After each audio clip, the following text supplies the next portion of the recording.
Matthew, do you remember that? Gosh, where was I? I don't know if you know about this, Reese, but he's actually launched his own line of confectionery. Oh, Buster Moon. Do you know these Caramello koala. Are they delicious? They're very Dairy sweet milk. caramel. I was hoping there 12 was chocolate treats. in the back. Share It's me. chocolate. Is it chocolate or Caramello caramel? koala. It's both.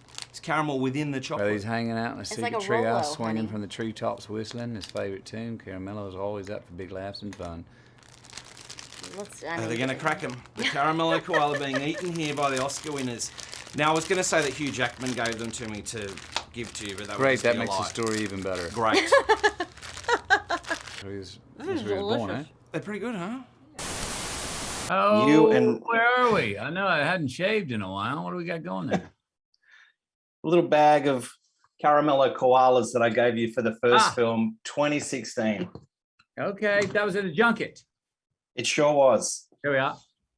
And I had watched all of True Detective in one go on my flight over and sat with you and Reese, and it was the loosest interview that has ever happened. Because of us or you? Both. Good. Well, coming off of a season of True Detective, you were probably going like, huh, okay, this is going to be easy. Hey, welcome to the show. What does Matthew McConaughey, Little Mr. Texas, have in common the most with Buster Moon, the little guy from nowhere? Hustle. Hustle, hustle, hustle.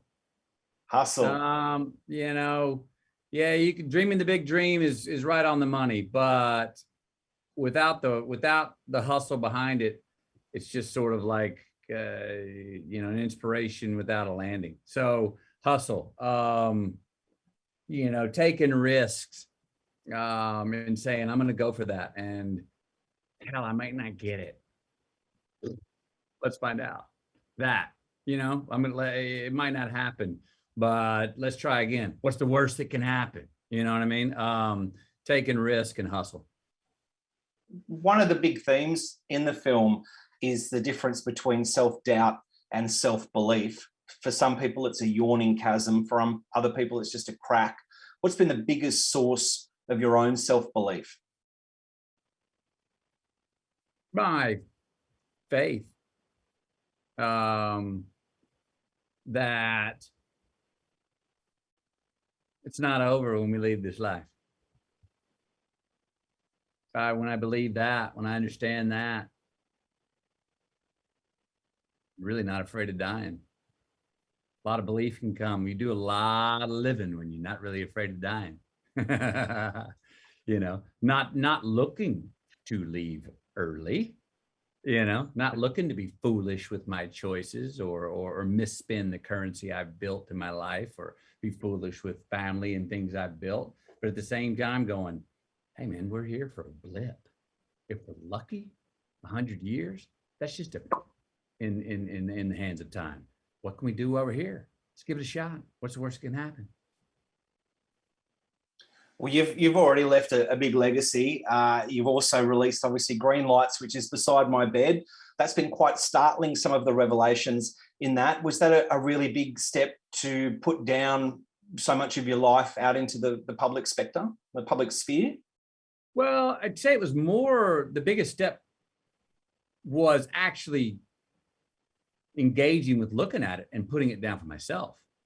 That was the biggest thing, because I'm not one that looks over my shoulder of anything I've done in my life. I don't like to look back. I like to look forward. So to go lock myself away with my journals of the past 40 years and say, we're going to sit down and look at that and really see what that meant was scary. But it ended up being awesome experience for me and really fun. So then to share it, it wasn't like that wasn't as scary as the actual going back and looking at it for me. To share it was like, I was like, well, this is all subjectively my stories. And I think objectively people can get an understanding of an approach or a process to life that you can make your own. That's not mine, that you can go, oh, I see how I could get more satisfaction out of life. Maybe via how I've done it, maybe via how I've not done it, via my mistakes as well. So that's been a really fun response from the book. But the putting out of it was actually more freeing. That was more like, here you go. I mean, this is the truest extension. Green Lights is the truest extension of me that I have out there in the world besides my children.